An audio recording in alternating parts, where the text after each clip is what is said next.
Hello, this is Holly Knight with National Diamond Academy, and I just saw this video and want to make a couple comments. First of all, it's Tennessee and Texas, two outstanding college programs, and I know that they have worked, Tennessee has worked on this defensively in the fall, preseason. They're probably going to work on it a little bit more the next day or two whenever they get back to practice. Even though you can work on things, things sometimes fall apart and they end up succeeding in getting the out anyway.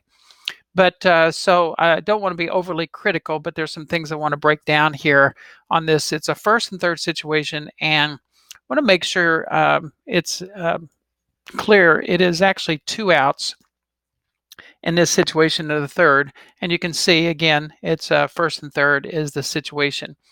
Um, so I can't see the runner, but it's pretty obvious that it is a steal situation again with a runner at third. There are a ton of first and third options that we can do in this situation. As you get at the level, at this level, you'll probably have a situation based on the score. Tennessee is winning.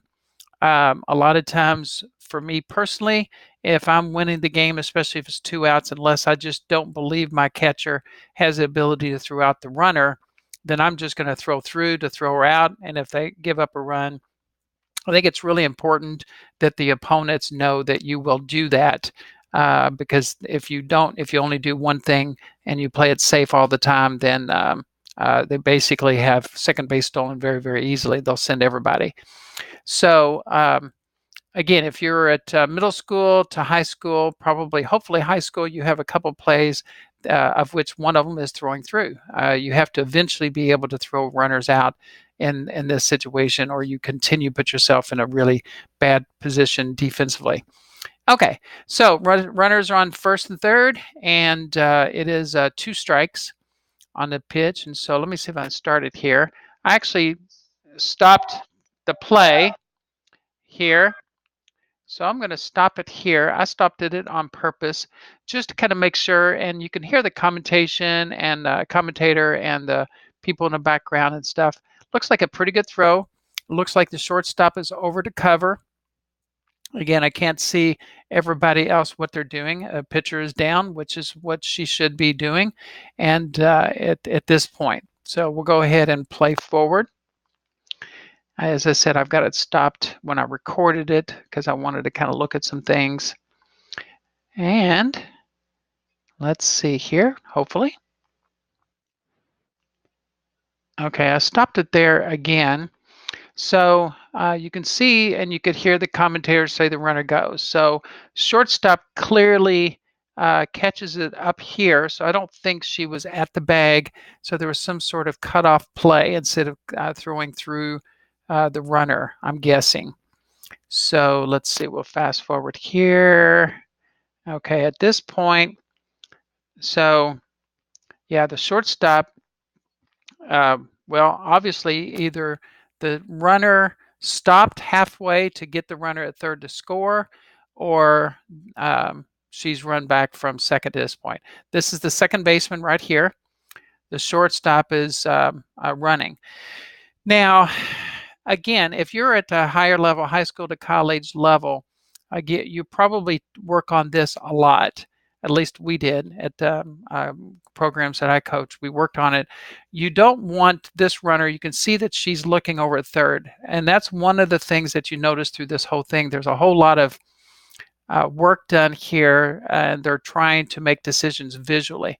Again, there is two outs. If your shortstop is fast, she could have just run her down right away quickly, and as long as you get her out before the runner scores at third, then you get the out. You're winning the ball game. You don't want to get the situation where you're trying so hard to stop the runner at third from scoring. The runner gets second easily, or at worst situation, the runner gets second and the runner does score. So they seem to be playing around here a little bit. You got to train your team to communicate really, really well So if the runner does try to go home, you can say 3 or 4, and then she can turn. So she's going this way. Now, we'll go normal. Okay, so the runner apparently takes off to score. She is under control pretty good. She gets in a really good position to throw. And so she's up here in that situation, and she makes the throw on a run. Obviously, it's a shortstop, so at that level, you're going to trust your shortstop to be able to catch it pretty good. Now, the video here is not very good. All right. And what I'm going to show here real quick, I thought was pretty good. The pitcher was down all the time and stuff, and she sees the situation immediately that she needs to get here. A lot of pitchers don't; they more react, and they don't. They're not proactive. She's been taught very, very well, and she's already going to cover home. What you want your catcher to do here is to run the runner back straight back, and then depends on your strategy. Some people want you to run her back hard. Some want to be under control. But when she runs it back, then she releases the ball. If she throws it, she doesn't stop or she doesn't come back. She goes ahead and follows her throw and gets out of the way of the runner to avoid any kind of interference, obstruction at that point. Then the pitcher is going to be the fielder at home in that situation. Okay, so that's the catcher running her back. Now, obviously, this is something you train. There's some people, some coaches that teach the third baseman or the receiving fielder to say now or ball when they want them to throw. She's running. She's got the ball in her hand and up very, very well. It looks like you come over here. She's still in on the other side of the foul territory. You want her to be over here a little bit. That's to keep from hitting the runner and it glancing off, and then she scores. So kind of like in this path over here, it looks like she's right there. So the runner is in line of the throw. Now the fielder, the receiving fielder, is over here. So the line of throw from the ball to the glove looks like it's going to be okay, and she's not throwing over her head at this point. One or both of these fielders have to be on the throwing side, ideally arm side. If the catcher was left-handed throwing, then either she has to be way over here or the catcher has to be way over here because the left-handed would be crossing over at that point. Now, I believe this is still the pitcher going in.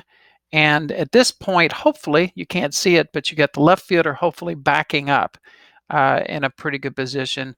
The shortstop is the one that threw the ball. She's not going to be over here to help. But when she throws the ball and releases it, she's the one that's going to be coming over here and covering third. And it's in rundowns, it's always a three player drill where you have the 3 players. You don't want 4, you don't want 2. So the pitcher now becomes the third fielder, so you can go all day. Catcher goes, throws it, she goes to third. This is the third baseman. She catches it, runs her back. If she runs her back, she throws it to the pitcher covering home, and then she follows. And those 3 continue to rotate like that. Okay, so I think I did some back and forth here, so we're going to see. We're going to clear this. Now, probably, in my opinion, as soon as she turns, looks like she's turning here. I believe the catcher got rid of the ball a little bit too late. That's the common mistake of young players, that they wait too long and they get rid of it really too late to get the ball. She is up. I really like that. A lot of people, a lot of young fielders will stay at third. I teach to come up for a lot of reasons, but we're not going to get into that right now. But she is up. It looks like the catcher is moved back over this way a little bit from where the runner is right on the line. I think we're in pretty good position with that. Now, I stop and I go back and forth here. What you're going to see, we do want to see is, first of all, you can see that it's really late. So she tries to catch it, and at that point, and it's really late, and she's going to try to catch it and get her really, really quick. She stops it at least, but she doesn't catch it because I just think she tried to do too much at one time. And she's safe. So at that point, she is back. The runner that was stealing is coming over here, and with 1 out or less outs, that's a really good move.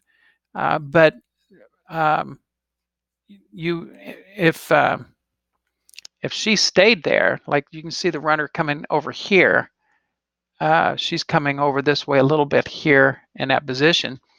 If she stayed there, you just run her back and tag one of them, and then it's the 3rd out. If she stays at second, then they're both second and third, and they're both safe. So it's if they throw the ball away or she scores at home, then you're still in scoring position. So I think she was overly aggressive in this situation, quite honestly. Then I believe this is the third baseman. You can see the left fielder coming here, looks like. I believe that's the left fielder. And you don't want to get any closer. That's pretty good distance. Anything closer gets in the way and gets a distraction. You want to be backing up over in this area here, just far enough where if it does get a bad throw, you can get to it easily, and you can throw the person out or keeping her from advancing. Okay, now this third baseman is going to run toward the runner here. Now, let's see what happens. Okay, now what you're going to see is the third baseman isn't taught this very often. She's in a different position. Shortstop and second baseman are always taught how to go after a fielder at second to cover. So she's not used to it. And this doesn't happen very often. It does happen sometimes, but she's not used to it. But you're going to see she kind of goes at her, and then she literally turns, look at the runner at third a couple times. If you teach your fielders to trust their ears and the communication, she can go hard at this, go hard here. Ideally, if she feels like she can beat her, then she could just go after really, really hard. See, she turns a couple times. At that point, then she's pretty much lost, and the runner here is kind of getting off. She gets rid of it pretty quickly. That's a pretty good move because you want the fielder to be facing that situation. All right, let's see what happens here. All right. All right. So we get another rundown. The commentators calls it a pickle. That's what we used to call it, or they call it for younger. Now this, I'm losing track of who everybody is. I think this is the second baseman. But anyway, it's a middle infielder. It looks like an outfielder backing up here pretty good. And second baseman is coming at this point. You're in a really good position here to get, because this runner at third, because she's coming back. This was, I believe, the third baseman got rid of the ball. This is the ideal situation now. You don't have to go too fast. In fact, if you go too fast, get you out of control. She has to go forward. And as you go each step closer, that puts you in a better position to get that fielder, the runner at third. They're dead either way. So the runner at third can't just sit there. She's got to go because it's 2 outs. If it was 1 out or no outs, she should just stay there and just let the runner at second just get tagged, because you don't want to lose that scoring advantage there. Okay. Now, so again, she has to do something, because if she doesn't, it's going to be an out either way. And she's running pretty good. You can tell, it looks like she's still got her eyes here somewhat. If she just went really fast and to outrun this runner, she could just get the out before she tags. Now, this is an outfielder coming in here. She's getting way too close. She's going to be, it's kind of distracting and stuff. Maybe she felt like she had to get here because nobody else was there. I believe the catcher, let's see here. So catcher released the ball, then the third baseman, the catcher probably went back here, and she should still be there. She's the one that should be covering at that point. So they all kind of botched this up in a lot of different ways. The main thing is that I'll say is they make good throws. They don't make any bad throws here. So as she's running here, let's see, come on forward. Let's move it. All right, there. The runner at third had to go. Now we got all kinds of people in here. In fact, this person, which I don't know who that is. I don't see the jersey. Is almost in the way now. And the outfielder is way, way too close. Again, I think she thought she had to cover because the catcher wasn't covering right there. And I believe it's the catcher that makes the out that she went back. Now, some coaches do teach the catcher to get back there in that situation, but the thing is nobody was here. So if you do teach the catcher to backpedal and get back there, you better have someone here because the third baseman left the position. So that got a little bit botched. Infielder gets in good position, looks like in pretty good position. She's not completely in line there, so it looks like we're probably okay there. And makes the throw as the runner at third decides to go home there. All right, so she didn't get in the way too much. Yes, the catcher got back and it continues. All right, she got rid of it pretty good. Not too late, which is fine. So now we got her in here. Now she should have been up here, but again, she backed up. The third baseman, it was, I think this is who that is. You got a left fielder there. You got a shortstop and second baseman. I think you got them all over here. Pitcher, I think, instead of the shortstop, maybe. All right. So we got the catcher is running back. Now, again, we got all kinds of players there. This outfielder shouldn't be there. She should be back here somewhere. And but nobody's at third. And again, I don't know who this is, but the third baseman, I think is one of these, should be third baseman or shortstop or infielder should be taking charge there and at the bag. You got a runner here. Now the rules say that what you can do is you don't have to make a throw because she is there. If she stays there, and if you run the runner all the way back, and at that point you get there, both runners are there at the same time. The rule is the original runner, which is who she is, has the right to be there because two people can't occupy the base at the same time. Then you tag the other one, and that's the third out. The umpire will make an out call. Now, just to make sure, you just tag them both, and one of them is going to be out, and the umpire will make the call at that point. I don't think, yeah, that runner takes off again. And again, nobody is covering. Maybe, she's got her glove open. Maybe, she's close enough, so maybe she's trying to stay out of the path there. The catcher, again, is too far here, should be over in this area right there. This fielder should be right there in that path. The runner legally can't get outside there and get in the way because that would be illegal. But your job as a fielder is to see where that person is. If you got to get out here, a little bit out here, then that's okay. But she's still pretty far away. Okay, and those other players need to get out of there. All right, so she catches it. She does get there quick enough. Whoop. And the runner at third is, as said, is leaving. She catches it. All right. Now, of course, they're going to focus on the runner at third. At that point, the runner going to third sees that she can get there. The catcher did throw it. Let's see what she did. I think the catcher threw it and backpedaled. Now, if she knows nobody is, okay, let's see. She catches it there, and she's going to backpedal. You want to teach her to backpedal. If she knows nobody's covering at home, that's what she has to do. Because they messed up the rotation, I don't think there is anybody home unless it's the shortstop or the pitcher is still there. It's hard to see because it's not completely clear on this video who they are. But if she isn't, that is her job to backpedal and to be back there at that position. Okay, now the fielder is running her back hard. Again, the catcher shouldn't be here if she wants the throw. If there is somebody at home, she needs to get out of there, gets completely out of there because she can be causing some interference to this runner, and this fielder doesn't know who to throw to. This outfielder, again, needs to be back here in line. There, running. Okay, now the catcher doesn't know what she's doing. I think she doesn't even know if somebody is there or not, but she's going to get in the way. She doesn't get in the way. This is a lot of stuff. So the runner here is in line. That's where she's supposed to be. This catcher is way too close there. Should have, once she releases, follow her throw and come back here anyway, because we don't know she's going to get an out.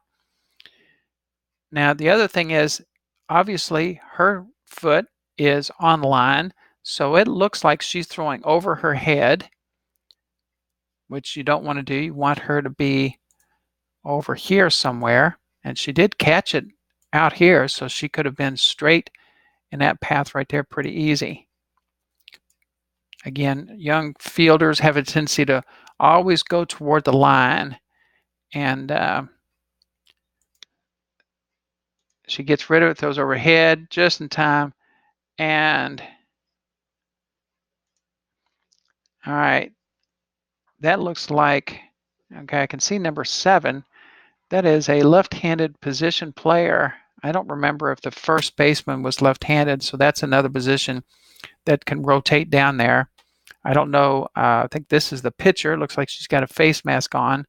So, yeah, they're all, she should be backing up, but she's there, which is right.